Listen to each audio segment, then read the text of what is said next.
Noticentro 1, CMI. Muy buenas noches, bienvenidos a las noticias. Estos son los hechos más importantes de hoy en Colombia. Vamos a referirnos a las noticias del día de hoy en el juicio contra Johnny Leal por el homicidio de su hermano, el estilista Mauricio Leal, y de la mamá de ambos, Marleny Hernández. Se conoció una nueva versión sobre este crimen. Declaró como testigo Francisca Muñoz, amiga de la familia, quien acusó al hermano menor, Carlos García, de haber hecho amenazas días antes del doble homicidio. Hablaremos más de esta noticia en nuestra emisión nacional a las 9 de la noche. Hoy Bogotá vivió una nueva jornada del día sin carro y sin moto. Mejoró la velocidad en un 40%, aumentaron los viajes en bicicleta y se redujo la contaminación en 8%. El rey de la jornada fue el transporte público. El 80% de los viajes se hicieron en buses que registraron serias congestiones en la hora pico. Más de 3.6 millones de personas se movieron en el sistema. Los que llevaron la mejor parte fueron los taxistas, en contraste con el día negro que vivió el comercio. Más de 500 vehículos fueron multados por violar la norma. Ampliación de esta noticia en nuestra emisión nacional a las 9 de la noche. Las siguientes son las noticias más importantes del mundo hoy. Biden recibe al presidente de Ucrania en la Casa Blanca y se compromete a enviarle tanques y bombas a Racimo para defenderse de Rusia. Rusia lanza lluvia de misiles sobre varias ciudades de Ucrania. Estados Unidos extiende por 18 meses los permisos de residencia y de trabajo para los venezolanos beneficiarios del TPS. Informe asegura que mega operativo de las fuerzas venezolanas contra cárcel donde opera el tren de Aragua es un montaje. A los 92 años se retira el magnate de los medios Rupert Murdoch. Con Claudia Palacios y Margarita Ortega. El presidente de Estados Unidos, Joe Biden, recibió de nuevo en la Casa Blanca al mandatario ucraniano Volodymyr Zelensky, a quien le prometió más armas y ayuda militar. El presidente de Estados Unidos, Joe Biden, se reunió con el presidente de Ucrania, Volodymyr Zelensky, a quien reiteró su compromiso de una paz justa y duradera para Ucrania. Asimismo, manifestó su intención de trabajar para asegurarse de que el mundo siga apoyando a Kiev mientras se defiende de la agresión lanzada por Rusia. Esta sería la tercera visita del presidente ucraniano a la Casa Blanca. Zelensky estuvo en el Congreso, donde dedicó horas para explicarle a los congresistas republicanos y demócratas la importancia de que aprueben la solicitud de Biden para otorgar $24.000 millones adicionales para el año fiscal 2024. Que empieza el próximo octubre. Aprobó $325 millones asistencia presidencial, paquete el que incluye defensa aérea adicional, municiones de artillería, armas, municiones de racimo prohibidas en 10 países menos Ucrania por su alto impacto. No aprobó misiles ATACMS por su largo alcance y de alto poder, que pueden alcanzar unos 300 kilómetros de distancia, y $24.000 millones adicionales para necesidades militares y humanitarias pendientes de aprobación por parte de los republicanos. Desde el inicio de la guerra, la mayoría de los integrantes del Congreso apoyaron la aprobación de 4 rondas de ayuda a Ucrania, por un total de unos $113.000 millones, considerando que la defensa del país y su democracia, especialmente cuando se trata de contener a Putin. Ucrania registró una nueva ola de bombardeos rusos que han dejado varios muertos y numerosos incendios. Rusia ataca varias ciudades en toda Ucrania con misiles y artillería. Los bombardeos provocaron decenas de incendios y dejan al menos 3 muertos, 18 heridos y varios atrapados bajo los escombros.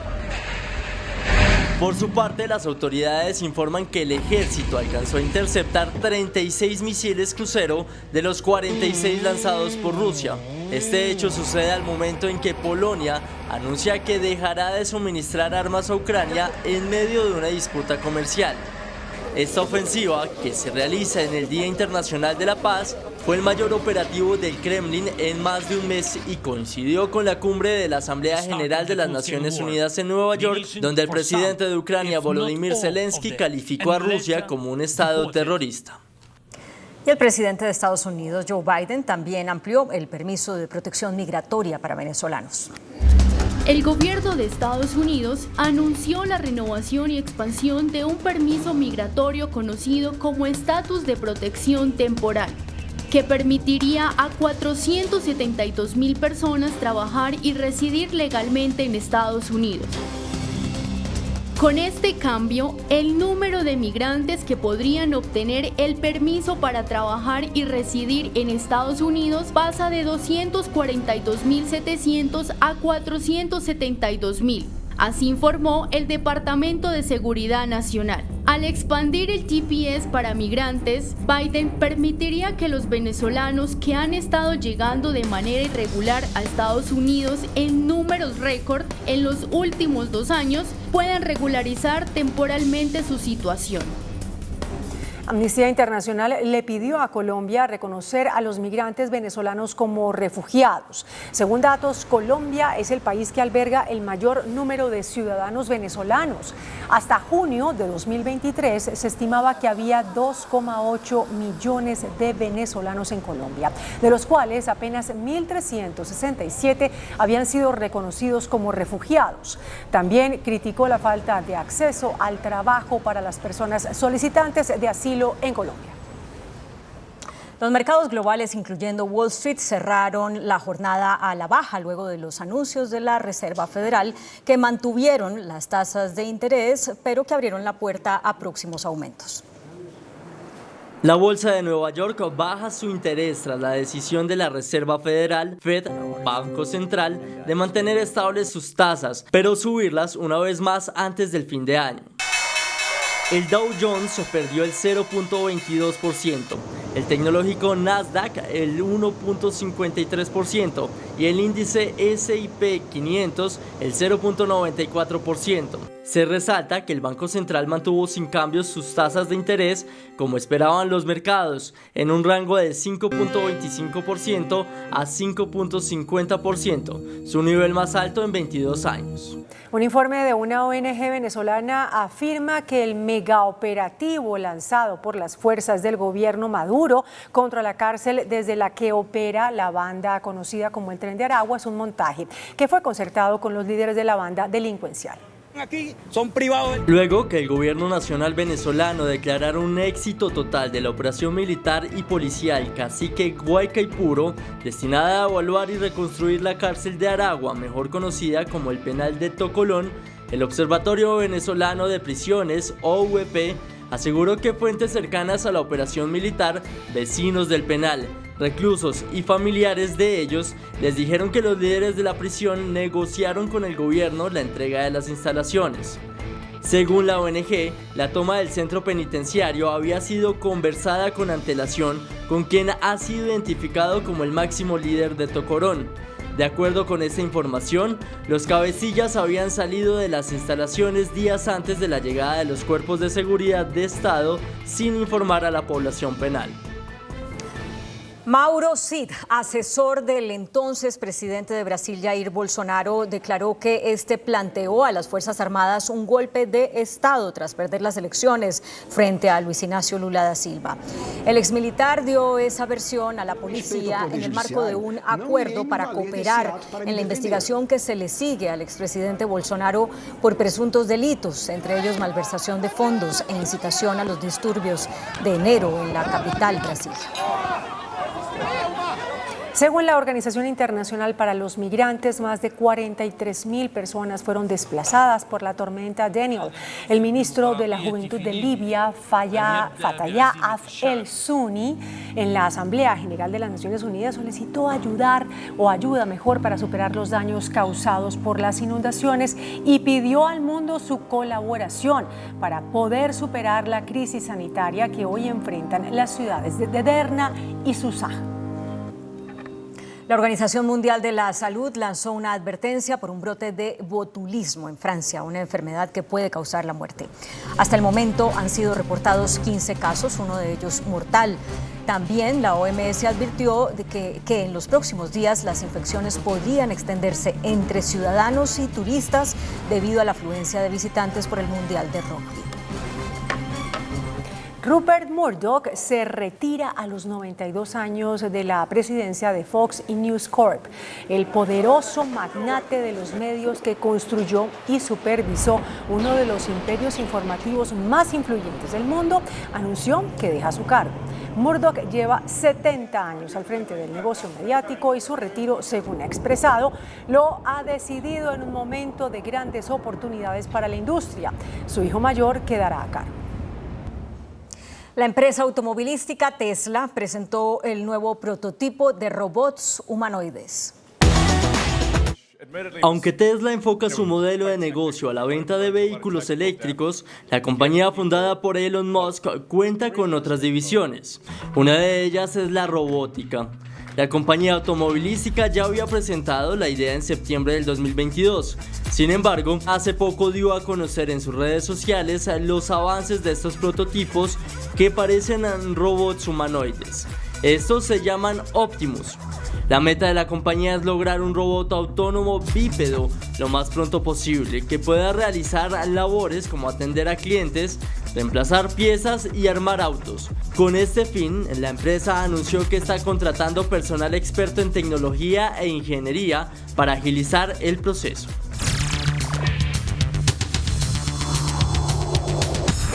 Muy buenas noches. El doctor Carlos Fernando Galán, quien es favorito en las encuestas para ganar la alcaldía de Bogotá en las elecciones del próximo 29 de octubre, enfrenta hoy un problema provocado por una demanda que presentaron contra él, acusándolo de inhabilidad. ¿Cómo es el asunto de la demanda, doctor Galán? Es nuestro invitado esta noche. Bueno, Yamil, muy buenas noches. Muchas gracias por invitarme y por darme la oportunidad también de explicar por qué nosotros estamos tranquilos en el sentido de que no consideramos que haya ninguna inhabilidad. Básicamente lo que argumentó el demandante es que yo no podía renunciar al consejo.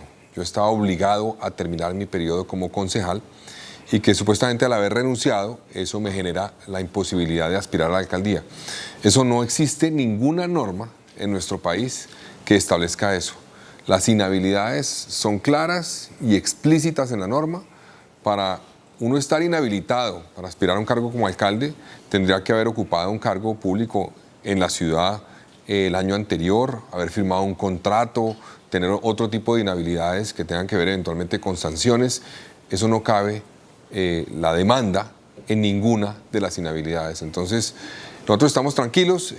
Nuestro abogado presentó los argumentos ante el Consejo Electoral y esperamos que fallen muy pronto en derecho. Pero si el asunto es tan claro, doctor Galán, ¿por qué el Consejo Nacional Electoral aceptó estudiar la demanda? Yo creo que las demandas a veces cumplen en lo que tiene que ver con, digamos, los requisitos para su presentación y presentan eventualmente en forma lo que se requiere para una demanda. Y además es un caso que no se había presentado antes, es decir, nadie había presentado una petición de revocatoria de inscripción porque una persona hubiera renunciado a un cargo. Usualmente era porque no había renunciado, eventualmente tenía que renunciar en un tiempo previo a la elección. Entonces es un caso un poco extraño que presenten la demanda, tal vez por eso, pues, y por el cumplimiento de las normas en términos de forma de la presentación, abocaron conocimiento, pero tengo la tranquilidad de que los argumentos nuestros son clarísimos y la ley es clarísima. Pero digo, si usted tiene eso tan claro, como dice, ¿por qué el Consejo aceptó? ¿Aceptó estudiarla? Sí. Aceptó estudiarla, repito, porque creo que cumplió la forma de presentar la demanda. Entonces, el cumplimiento de norma lleva a que lo analicen, pero ellos, estoy seguro, van a encontrar todos los argumentos en la ley que demuestran que no existe, repito, ninguna norma que establezca que uno tenga que permanecer durante todo el periodo y que no hacerlo implicaría una inhabilidad. Eso tiene que ver, Yamil, yo creo, tal vez, la demanda con precisamente lo que usted dijo al principio de la entrevista, es que vamos muy bien. vamos muy bien en las encuestas, nos está apoyando una mayoría, estamos creciendo, falta obviamente todavía más de 5 semanas, pero pues hoy día buscan todo tipo de artimañas para tratar de minar una candidatura que va bien, pero yo estoy tranquilo y confiamos plenamente en que el Consejo Electoral va a fallar en derecho. Las elecciones para alcalde de Bogotá este año, doctor Galán, son especialmente diferentes porque hay segunda vuelta. ¿Cómo es eso? Bueno, a raíz de una reforma constitucional se estableció que para ser elegido alcalde de Bogotá se requiere en primera vuelta lograr el 40% de la votación y 10 puntos de ventaja sobre el segundo. Si no se cumplen esas dos cosas, hay segunda vuelta. Entonces es muy probable que va a haber segunda vuelta, esa ocurriría el 19 de noviembre, 3 semanas después. Entonces es un cambio que tiene que ver, Yamit, con el hecho de que en Bogotá se han elegido alcaldes con una minoría. Ha habido muchos alcaldes que han ganado la elección con 30, 32% y en cierta forma más del 60% del electorado votó por otro candidato. Entonces eso debilita en cierta forma el mandato de los alcaldes, ha dificultado la labor de los alcaldes, ha polarizado la ciudad y ha hecho que alcaldes que les dedicaron a polarizar, en cierta forma, a marcar una diferencia muy profunda, pero llegaran con una minoría. La segunda vuelta va a cambiar eso. Obliga a que uno construya una mayoría. Y eso pasa también, no solamente en términos electorales per se, sino en la forma como uno presenta también la candidatura. Yo desde hace 4 años, cuando estuve muy cerca de llegar, con más de 1 millón de votos, demostré que esta ciudad se puede emocionar y entusiasmar con una propuesta que le diga la verdad, que una, que no divida, que no se dedique a atacar a los demás, sino que sepa reconocer en los demás aciertos, en los demás alcaldes que ha tenido Bogotá, inclusive en los contrincantes en una elección. Entonces, esta dinámica de la segunda vuelta está cambiando, sin lugar a dudas, el debate político en Bogotá. ¿Hasta dónde, doctor Galán, su candidatura tiene fuerza? Está liderando las encuestas como consecuencia de su apellido, más que todo. Pues Yamit, yo creo que yo soy consciente de que tener el apellido Galán en mi vida me ha abierto puertas. Negarlo sería absurdo, me ha abierto puertas. También ha implicado que me han medido con una vara más alta, me han exigido mucho más. Y soy consciente, Yamit, que la gente está esperando, no que yo les diga que soy el hijo de un líder que fue asesinado, sino qué represento yo, qué voy a hacer por Bogotá, cuál ha sido mi carrera política, qué he demostrado yo como concejal de Bogotá, como presidente del Consejo, como senador, en el ejercicio también de la Secretaría de Transparencia de la Presidencia, y que eso sea lo que el ciudadano tome en cuenta para tomar su decisión.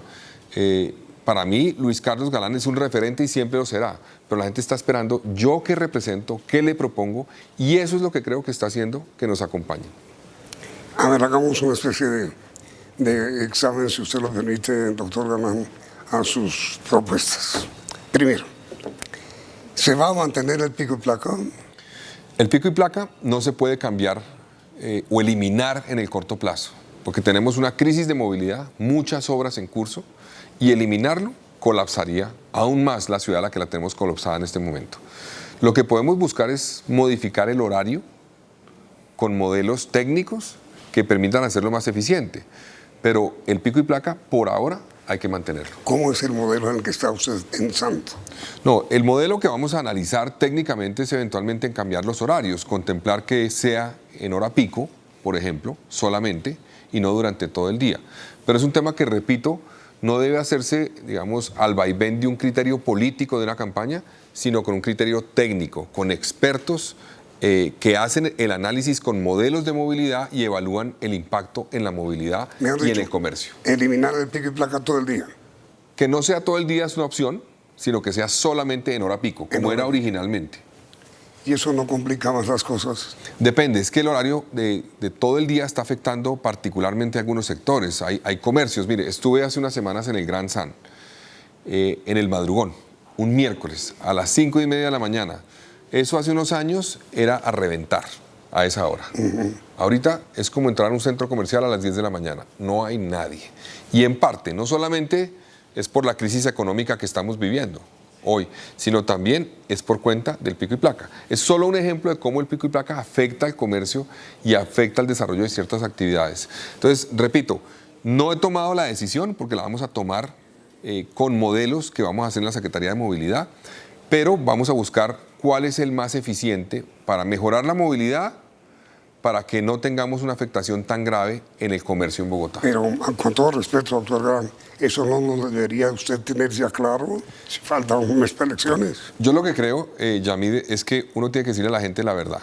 Y la verdad es, no podemos eliminar el pico y placa. Eliminarlo es un error. Eso no va a pasar. Vienen muchas más obras, no va a pasar. Estoy dispuesto, con análisis técnico, a revisar el horario, repito, pero no a eliminarlo. Yo lo mantengo porque se requiere. Pero el pico y placa todo el día no va más. Eso lo repito, Yamid, es una posibilidad que dependerá de criterio técnico. Pero no tendría usted ya, digamos, la obligación de tener eso claro. Es que yo creo que eso es una decisión técnica, no es política. No importa. Entonces yo lo que le prometo a los ciudadanos es que tomaré decisiones con sustento técnico. Pero digo, todo el día porque es que hay gente, Yamid, que quiere y propone eliminarlo, acabarlo. Sí, pero yo pregunto eso es un error. Su opinión, con todo respeto. No, mi opinión es que se debe mantener por lo menos en horas pico. En horas pico. Y que lo hará si es elegido alcalde. Exactamente. Ah, ok. Muy bien. Eso tendrá que tener un sustento técnico y así lo vamos a hacer. No, muy bien. Segundo, doctor Galán, el señor ministro del Transporte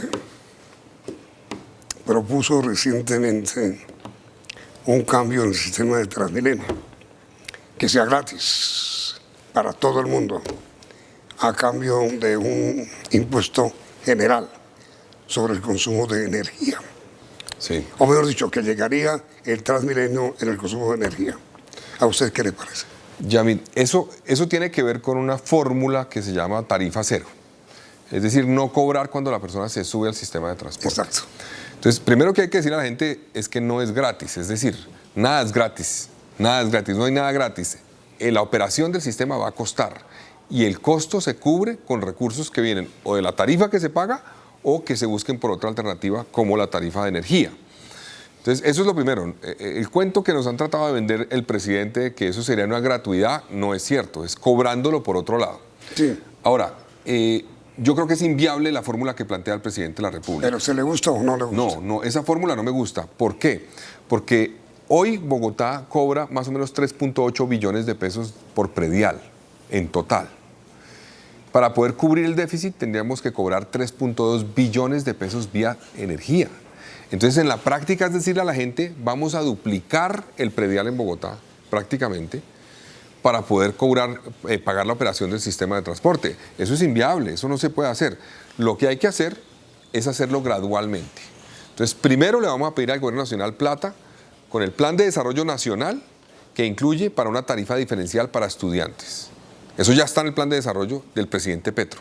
Vamos a pedirle esa plata, entréguenosla, y con eso vamos a financiar tarifa diferencial. Pero entonces, totalmente descartado la idea del ministro. En 4 años eso no se logra, eso no se puede hacer. Entonces, eso toma 10 años y requiere de fuentes alternativas que no pueden ser una única como lo plantea el ministro o el presidente. Tarifa de energía, eso es un error, por ahí no es. Usted no es partidario de eso, ni lo hará si es alcalde. No, yo lo voy a hacer es gradual con tarifa diferencial. ¿Qué quiere decir gradual? Pues primero vamos a bajarle la tarifa a los estudiantes, primero, con fuentes alternativas como el recurso del Plan de Desarrollo Nacional.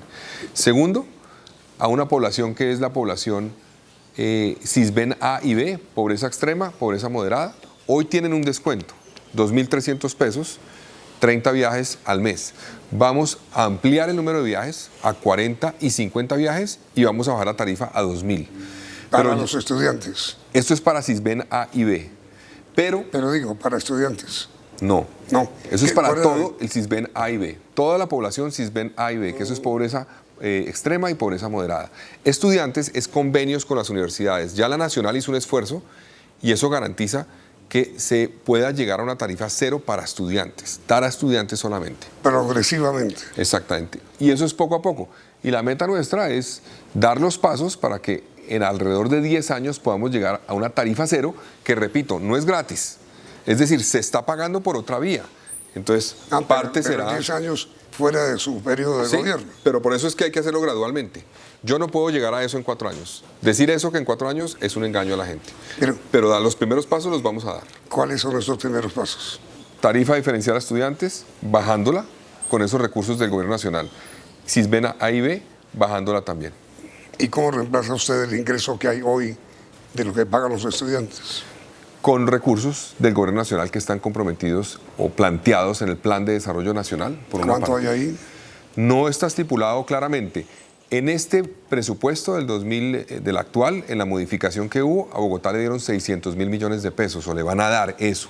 Entonces ahí ya hay unos recursos, y yo creo que Bogotá también puede buscar recursos alternativos. Por ejemplo, el pico y placa solidario permite recoger 400.000 millones de pesos hoy al año. Eso debe ir al sistema de transporte, sin lugar a dudas. Y otro tema y otro esfuerzo que vamos a hacer, tenemos que enfrentar la problemática de colados. Estamos perdiendo 620.000 millones de pesos al año por colados en el troncal, en los buses rojos. Si contemplamos el déficit también que generan los colados en los buses azules, que es el zonal, eso puede ser prácticamente 3 veces el déficit de 600.000 millones. Entonces, esto requerirá un compromiso, Yamit, la apuesta nuestra de la nación, del gobierno nacional, con esos recursos para estudiantes, del distrito, con fuentes alternativas, como el pico y placa solidario y otras que vamos a contemplar, y de la ciudadanía. La ciudadanía tiene que entender que cuando no se paga el tiquete, no le están robando a un operador privado, a un exalcalde o a no sé quién, están robando al presupuesto de la ciudad, porque esa plata sale del presupuesto, que podría ir para educación, para salud, para obras, y termina yéndose a cubrir un déficit que se genera en parte por cuenta de que la gente no paga. Pero es que, doctor Galán, mire, sus antecesores en la alcaldía han hecho todo lo posible, todo, para acabar con los colados, digamos, en el Transmilenio. Ningún sistema ha funcionado. Pero ahí se requiere una combinación de zanahoria y garrote. Tenemos ya puertas y la entrada, digamos, los torniquetes de entrada anticolados, en algunas estaciones se pueden implementar, que hoy no se han implementado. Eso por una parte. Y segundo, está demostrado que sanción social, es que cuando un ciudadano que paga su tiquete, que es juicioso y paga, y ve que alguien se está colando, si ese ciudadano entiende que el que se está colando lo está afectando, es que la tarifa sube, en parte, es por ese que se está colando.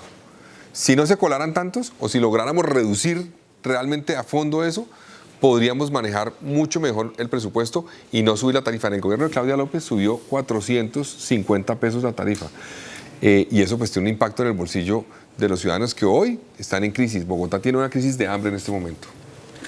Mire, doctor Galán, en el mundo entero, sin excepción, creo yo, el transporte público da pérdida, en todas partes. Sí. El metro de Medellín da pérdida, el mío da pérdida, en París el metro da pérdida, en Nueva York el metro da pérdida. ¿Cómo hacer para que el transporte público en Bogotá no dé tanta pérdida? Los buses rojos generan pérdida, pero no es la mayoría de la pérdida. La inmensa mayoría de la pérdida es en los azules, en los zonales, que son los que uno ve, Yamit, que a veces pasan vacíos. Operan y pasan vacíos. Las rutas no fueron bien diseñadas. Fueron mal diseñadas, no se conectan con el resto del sistema bien. Eso fue hecho en el gobierno de Samuel Moreno, hay que decirlo. Eso no va a cambiar. Ya sabemos que hay un estudio que busca redireccionar esas rutas y conectarlas mejor con el sistema Transmilenio. Eso lo vamos a cambiar. Eso va a mejorar la eficiencia, reducir gastos que se están generando por cuenta de esa ineficiencia y mejorar el sistema. Mucha gente, Yamit, se bajó del sistema de transporte por la inseguridad, desesperada por la inseguridad. Mire, las mujeres en Bogotá cambiaron en más de un 70%, según un estudio reciente, su forma de vestir para montarse al sistema de transporte público por miedo a ser agredidas. Eso es inaudito, no se puede permitir. Eso requiere seguridad, cámaras en todos los buses. Perdón. Ese abuso que ocurre actualmente en Transmilenio, señor doctor Galán, con las mujeres, porque es claro que ocurre, son roces indebidos, son movimientos indecentes. ¿Cómo hacer para combatir eso? Bueno, agresiones permanentes. Vamos a crear una herramienta con botones de pánico que sean con aplicaciones para que cualquier persona en su celular pueda tenerlo. Y eso genera una alerta, que prenda una alerta en el bus donde está ocurriendo eso, y con grupos de reacción inmediata distribuidos en las estaciones vamos a poder atender esas situaciones. Eso requiere, además, Yamit, una capacitación de las personas que atienden esa situación, porque una cosa que está demostrada es que muchas veces una mujer es agredida por una persona en un Transmilenio o en un bus, y cuando denuncia es revictimizada porque no tienen una formación adecuada, una capacitación que permita atender esa situación. Pues una persona que fue violentada en un bus requiere de un apoyo y un acompañamiento adecuado. Eso no ocurre muchas veces hoy. Entonces, es trabajar en herramientas, botones de pánico, reacción inmediata y capacitación de los cuerpos especializados. No, y además, ¿cómo demuestra una señora, una mujer, una niña la agresión si no hay cámara? ¿Cómo lo demuestra? Bueno, eso depende. Vamos a instalar cámaras. Solamente el 40% de los buses tienen cámaras. Vamos a apostarle a que todos. Dentro del Transmilenio. Dentro del Transmilenio. Y Yamit, Bogotá no tiene cámaras hoy que sirvan para reaccionar inmediatamente. Es decir, son cámaras que graban la situación y si no se pide la grabación... Y las va a tener. Sí, vamos a instalar cámaras con capacidad de reacción inmediata, es decir, cámaras que generen una alerta. Por ejemplo, hay cámaras en el mundo ya existen con software que permite, por una parte, detectar armas. ¿Cuántos buses en Transmilenio hay? Uy, me corcha el número de buses, pero tenemos 1.485 buses en total con ese IT personal, pero esos los eléctricos. No hay buses de Transmilenio eléctricos todavía, son buses Euro 6 y a gas. Por ejemplo, van a salir 208 de operación en este momento del Portal Sur en diciembre. La flota de Transmilenio debe ser más de alrededor de entre 1.000 y 1.500 buses de Transmilenio. ¿Y usted ya tiene estudios sobre cuánto vale montar esa red?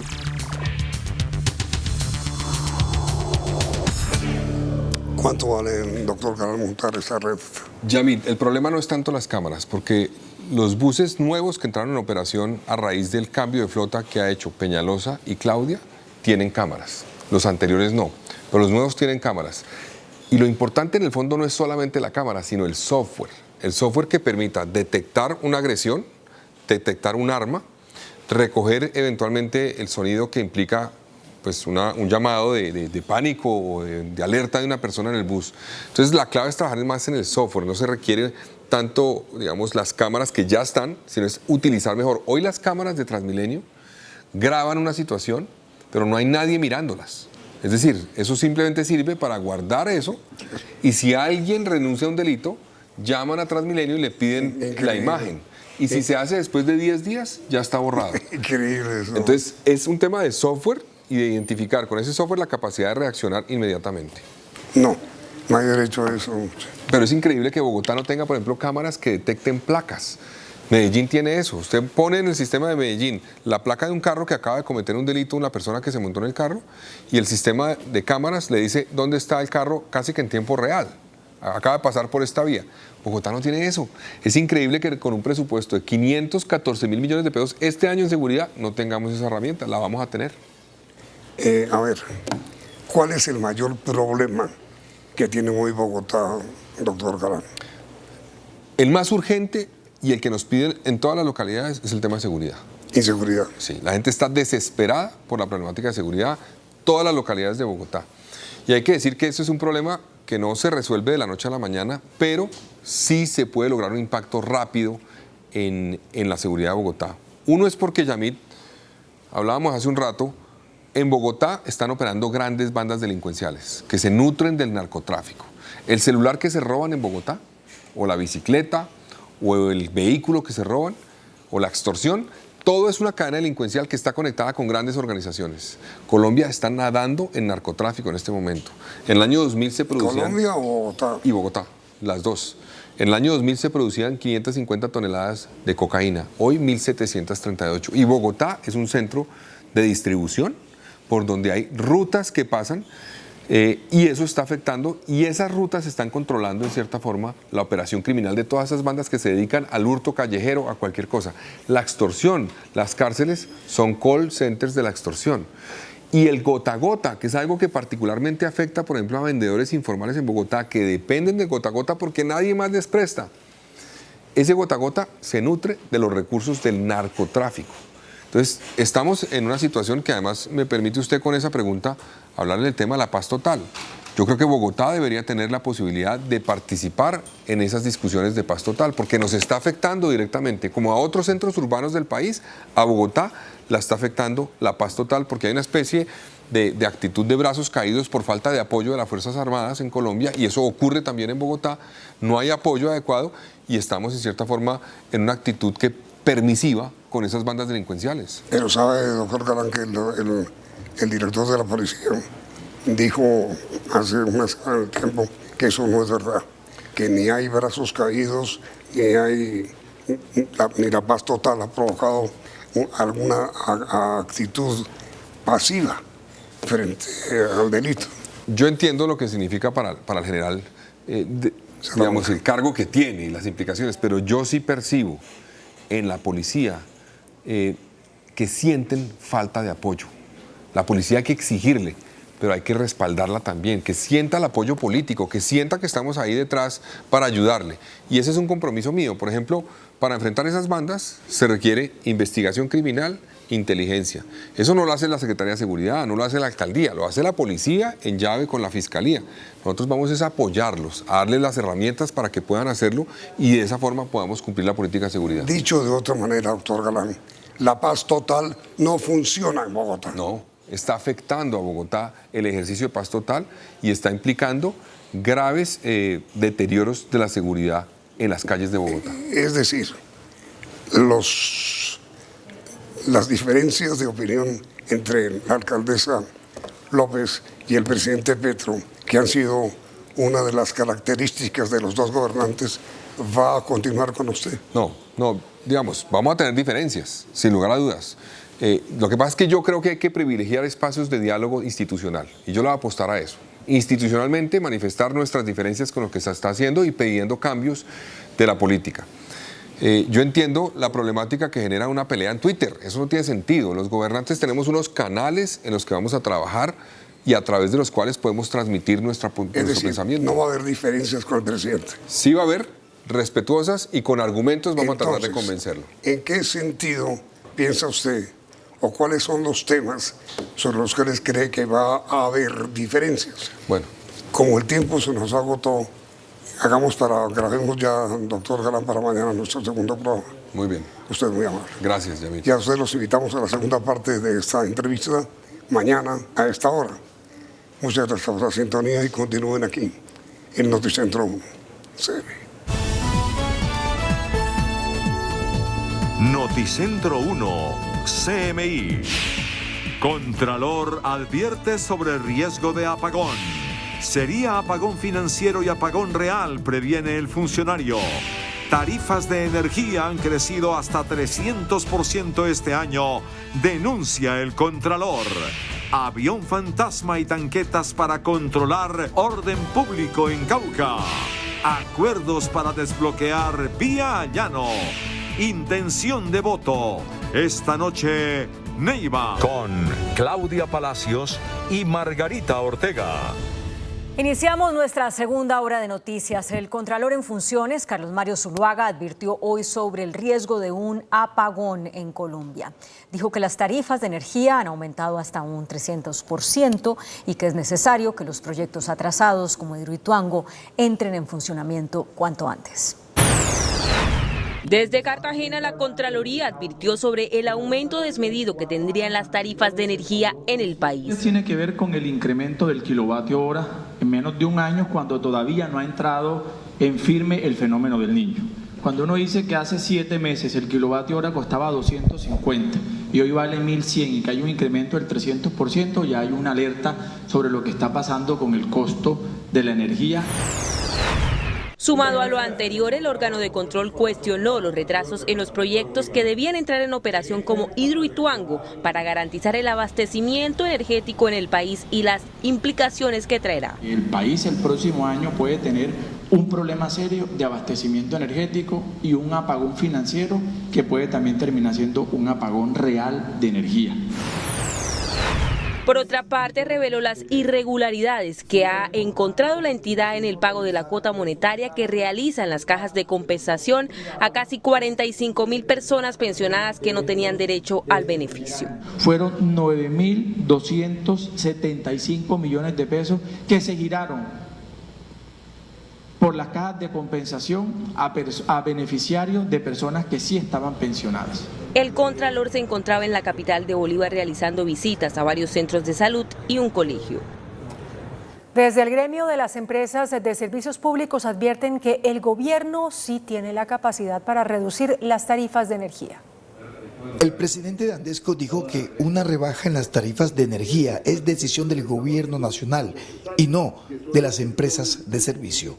Sostuvo que es un engaño creer que hay otra solución al problema que enfrenta principalmente la región norte del país. Cuando le dice a la gente que él no puede tomar las decisiones por culpa de las empresas, es una falacia. Nosotros estamos diciendo que necesitamos trabajar en equipo, que estamos haciendo todo lo necesario para que no vayamos a tener un apagón financiero ni un apagón real por cuenta de falta de oferta en un momento determinado. Planteó un trabajo en equipo entre Ejecutivo y empresas de energía. ¿Qué le estamos diciendo al gobierno?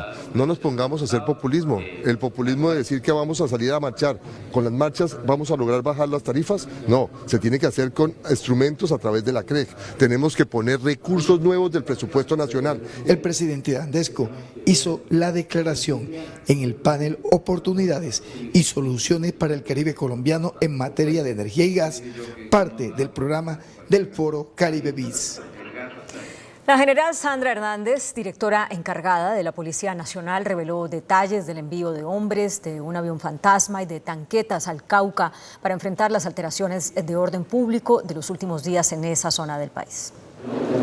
Ante los múltiples ataques violentos por parte de las disidencias de Iván Mordisco en el departamento del Cauca, la dirección de la Policía Nacional activó un plan especial para esta región del país. Tenemos grupos operativos en tierra, también nos apoyamos con nuestro Ejército Nacional y también con el avión fantasma. Además del avión fantasma, se enviaron grupos especiales como de carabineros, así como especialidades de la DIJÍN. Desde ayer movilizamos algunos grupos operativos como apoyo en contención a lo que pueda pasar especialmente en el lugar donde fue colocado este artefacto explosivo. Justo en el punto donde estalló un carro bomba, solo había 10 uniformados, por eso se reforzará la seguridad.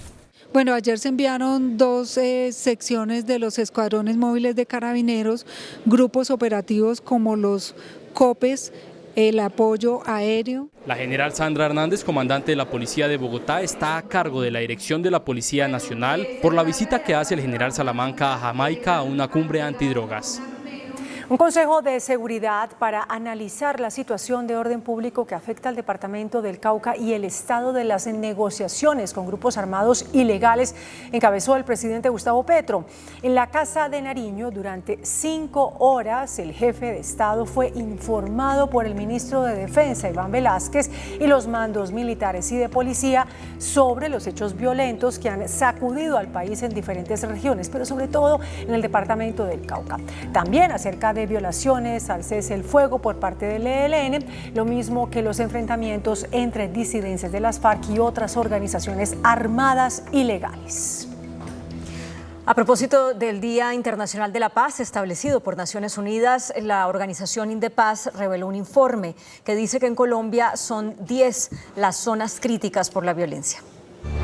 Según el informe de Indepaz, si bien las cifras generales de la violencia en cuanto a masacres, desplazamientos y líderes asesinados han disminuido, en 2023 el país enfrenta 10 zonas críticas donde se concentra la violencia. La Troncal del Caribe, el Bajo Cauca antioqueño, el Chocó, la zona pacífica de Nariño, Cauca en 2 zonas, lo que es el norte del Cauca y Argelia al Tambo, Putumayo, que también se ha ido hacia Caquetá, Arauca, Catatumbo y algunas ciudades capitales, especialmente Bogotá, Medellín. Los disparos que se escuchaban. En cuanto a los líderes asesinados, el informe presenta las siguientes cifras desde la firma del acuerdo en noviembre de 2016 al 18 de septiembre de 2023. 2016, 21, 2017, 196, 2018, 279, 2019, 251, 2020, 308, 2021, 171, 2022, 189, 2023, 124. En total, han sido asesinados en este periodo 1.539 líderes sociales. Y según las organizaciones defensoras de derechos humanos, la impunidad es muy grande. En materia de impunidad, pues el balance sigue siendo muy crítico, de más de 1.300 casos desde 2002 hasta marzo del 2022, establecimos solo 70 sentencias que equivalen a un 5.3%. Gobierno y promotores de los bloqueos de la vía al llano lograron un acuerdo para permitir el tránsito por el corredor vial. El martes habrá un nuevo encuentro para revisar el cumplimiento de lo pactado.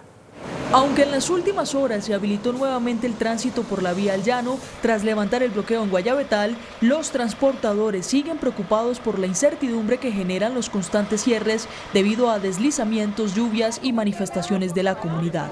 Todos los sectores productivos que tenemos que usar esa vía para poder conectar pasajeros y carga, nos estamos viendo afectados de una manera significativa y realmente se ha vuelto muy complicado el tema de la logística para conectar los llanos con el resto del país. El Ministerio de Transporte, la concesión y la Unidad de Gestión de Riesgo se comprometieron a evaluar e intervenir los puntos críticos de la vía. La revisión de los 53 puntos críticos que quedaron por fuera de los acuerdos del convenio de concesión en el territorio.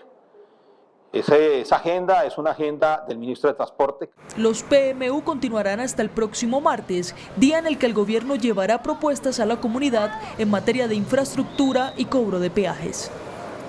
Noticentro 1 CMI conoció las pruebas que entregó el gobierno a la Fiscalía sobre un presunto cartel de contratistas que estaría operando en la Unidad de Gestión de Riesgo. El director de la Unidad de Gestión del Riesgo denunció que encontraron un cartel en la entidad que estaría cobrando a contratistas para acelerar pagos por servicios prestados a cambio de una cuota mensual. Serían más de 150.000 millones de pesos enredados con las gestiones de los intermediarios. En los documentos enviados a la Fiscalía aparecen estos mensajes que habrían llegado a los contratistas. Llevamos 20 años aquí y los directivos 4 meses y pronto se van. Nosotros seguimos, somos los que autorizamos los pagos, le van a llamar. Los intermediarios estarían cobrando porcentajes de cada contrato. Ese pago se demora, por eso lo invitamos a que acordemos el pago a través de nuestra empresa. Se autoriza, mañana mismo tiene el 70%, usted nos paga el 2,5% mensual, usted nos firma y procedemos. El abogado Juan Felipe Criollo, quien representa a uno de los funcionarios mencionados en la denuncia, entrega su versión. Es un poco apresurado hacer un tipo de afirmaciones como las que estaba haciendo el señor Olmedo López, diciendo que ya existía un cartel de corrupción, de que había una estructura dedicada al chantaje y a la extorsión, haciendo esas afirmaciones sin ni siquiera esperar las pesquisas o las averiguaciones que debería haber hecho la Fiscalía General de la Nación. Criollo dice que su cliente está dispuesto a declarar ante las autoridades en caso de ser requerido. El ex embajador de Colombia en Caracas, Armando Benedetti, rindió indagatoria ante la Corte Suprema de Justicia que lo investiga por supuestas exigencias de dinero para el pago de pensiones del magisterio. Usted parece, marica, parece que fuera yo Al Pacino. La Corte investiga a Benedetti por el delito de concusión por supuestamente haber exigido dinero a abogados y profesores en Córdoba para tramitar pensiones superiores enmarcadas en el Fondo de Prestaciones Sociales del Magisterio FOMACA. ¿Qué es lo que supuestamente yo hice? De que yo hice presión en la FIDU previsora para que se le pagara a unos maestros.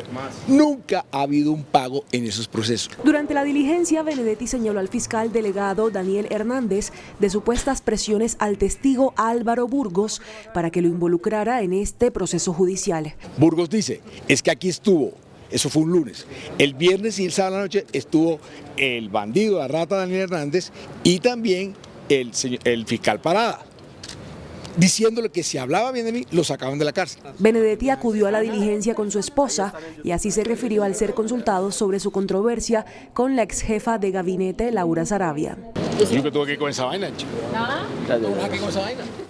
La licitación para la expedición de cédulas de extranjería se cayó.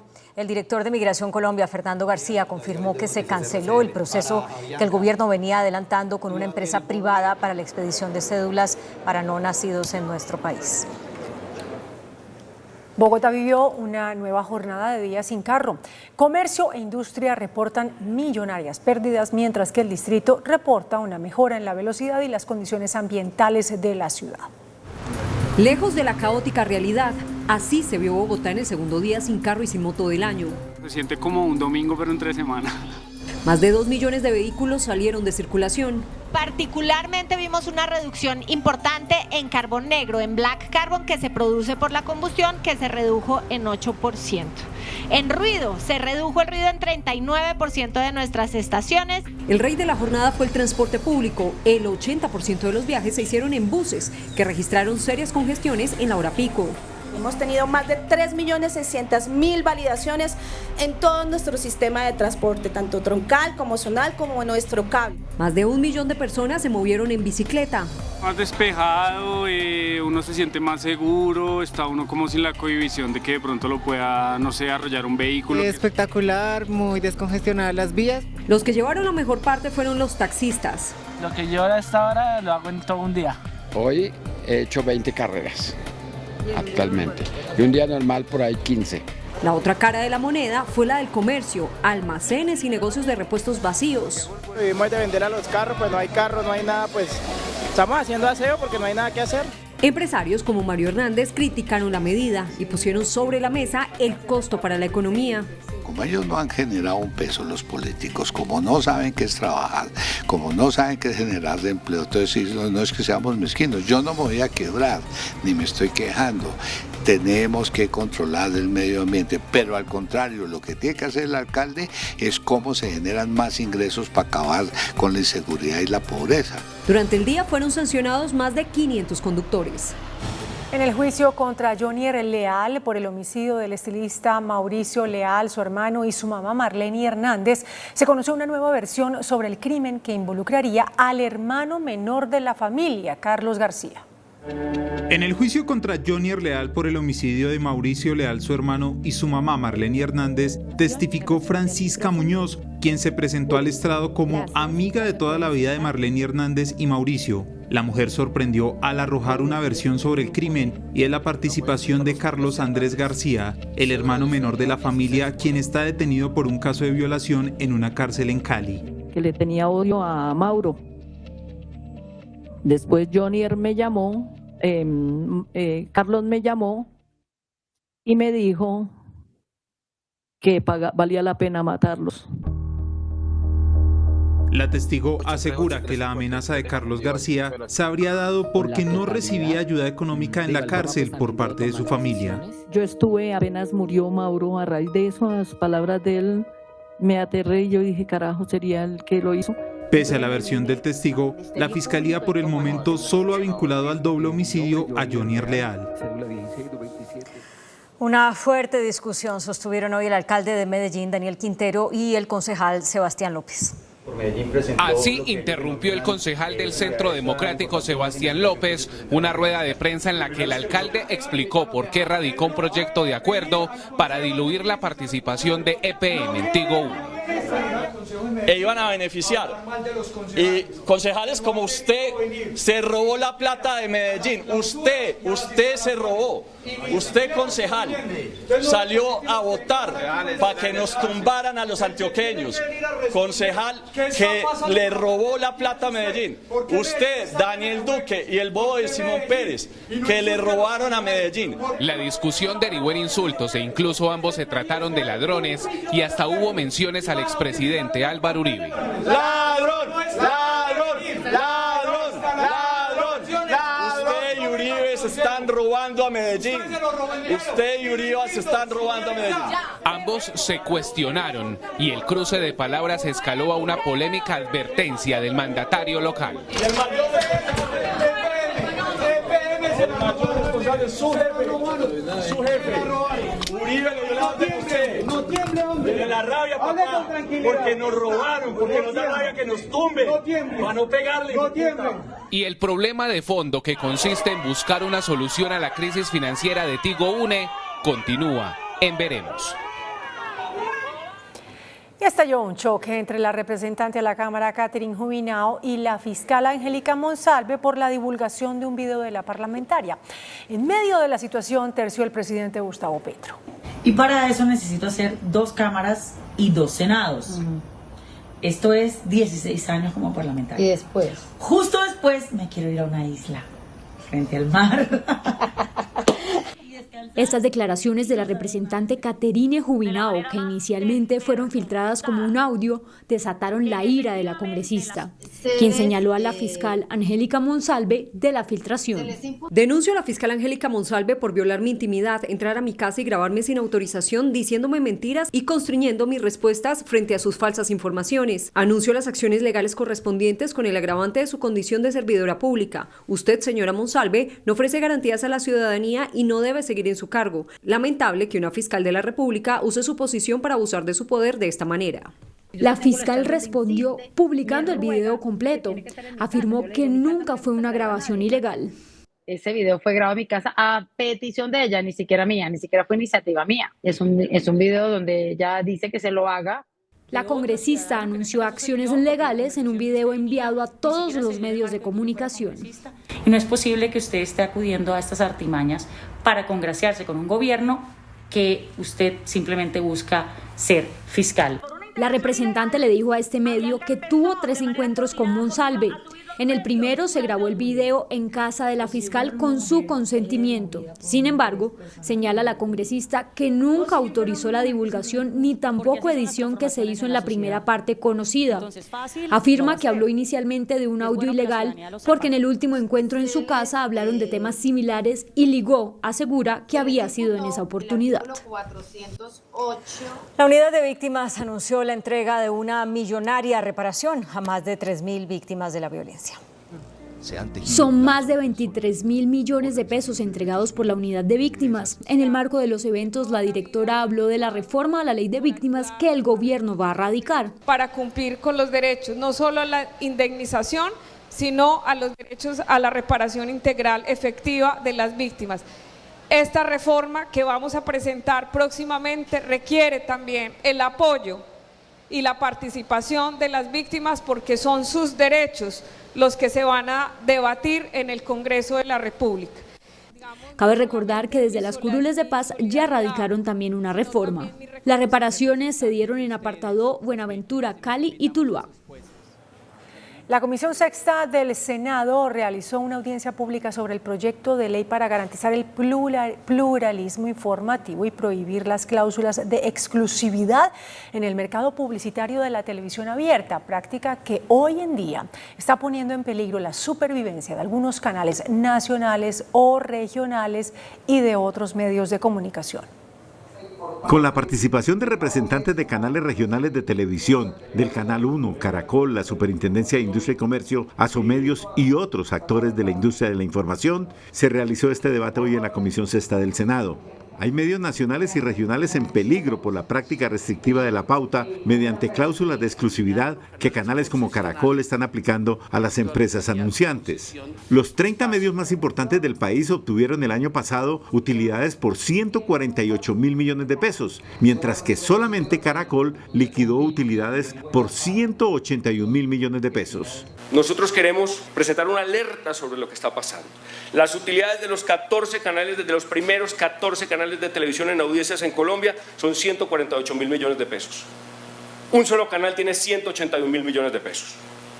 De los 30 medios más importantes de comunicaciones en Colombia que ustedes conocen, periódicos, revistas, radios, los canales aquí presentes y no los presentes, los aquí mencionados, la utilidad sumada es 137.000 millones de pesos.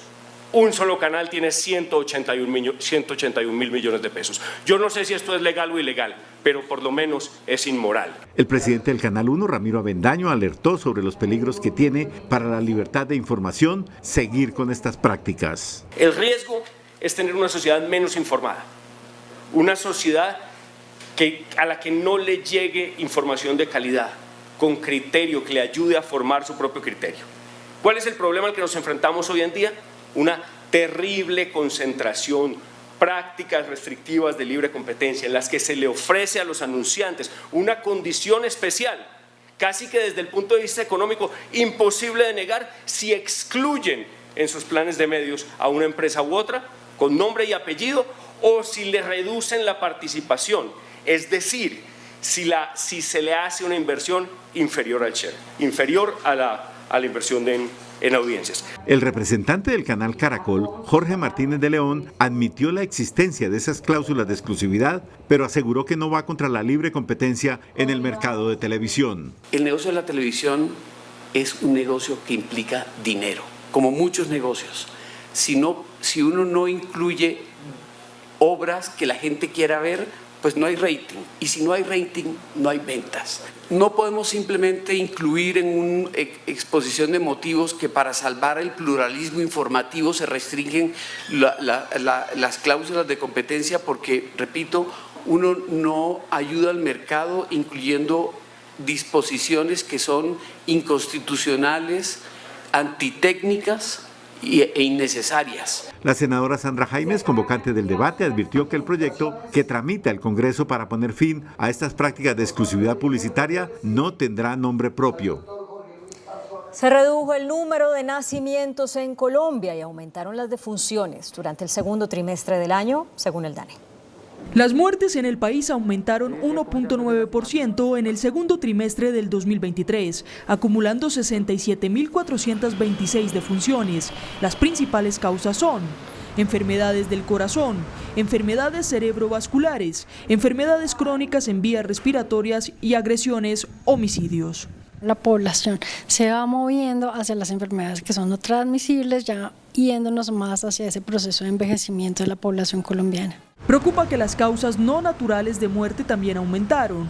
Principalmente en los hombres, los decesos por agresiones que terminan en homicidios ocupan el 45.1% y los accidentes de transporte terrestre 24.9%. Los homicidios es la segunda causa y los accidentes están dentro de las 5 primeras. Entonces, pues estas dos causas no naturales sí siguen siendo muy preponderantes en el caso de los hombres en Colombia. El informe del DANE también revela que los nacimientos disminuyeron notablemente después de la pandemia. Las mujeres priorizaron sus estudios o trabajo y postergaron la maternidad.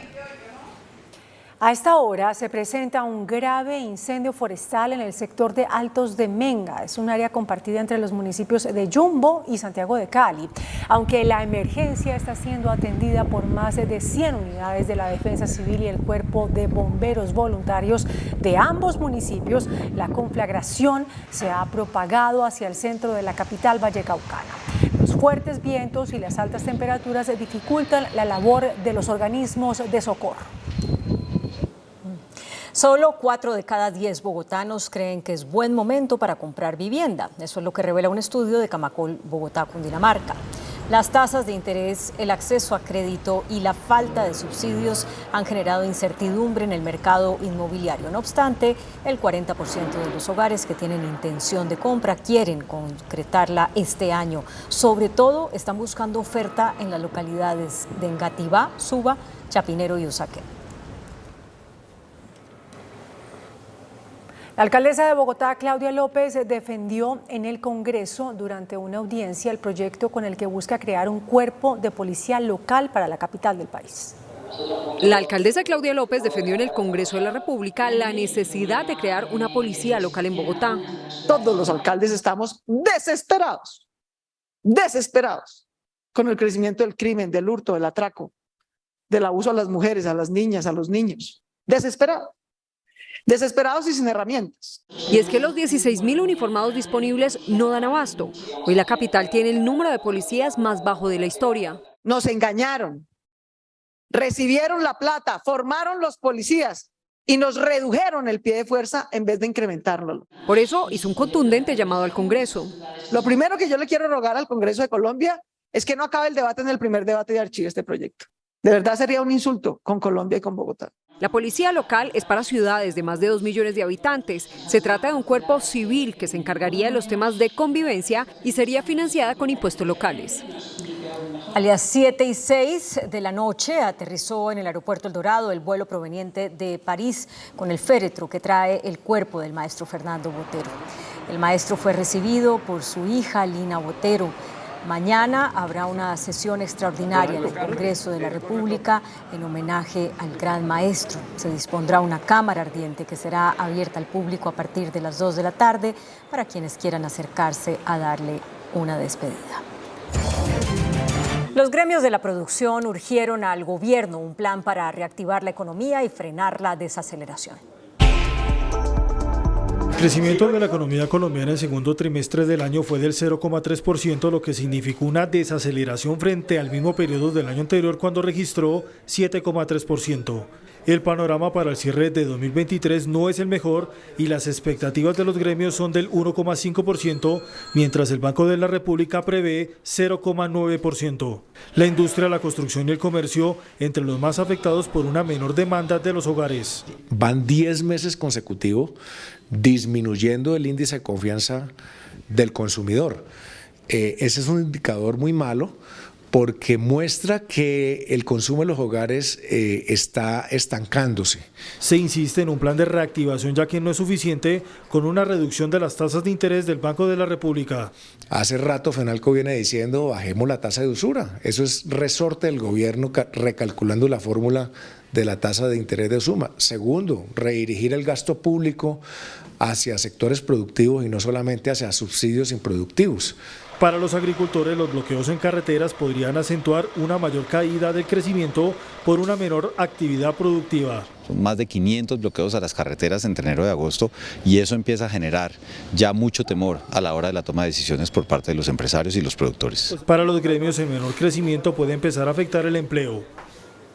El embajador de Estados Unidos en Colombia, Francisco Palmieri, aseguró que una renegociación del Tratado de Libre Comercio no es un camino fácil.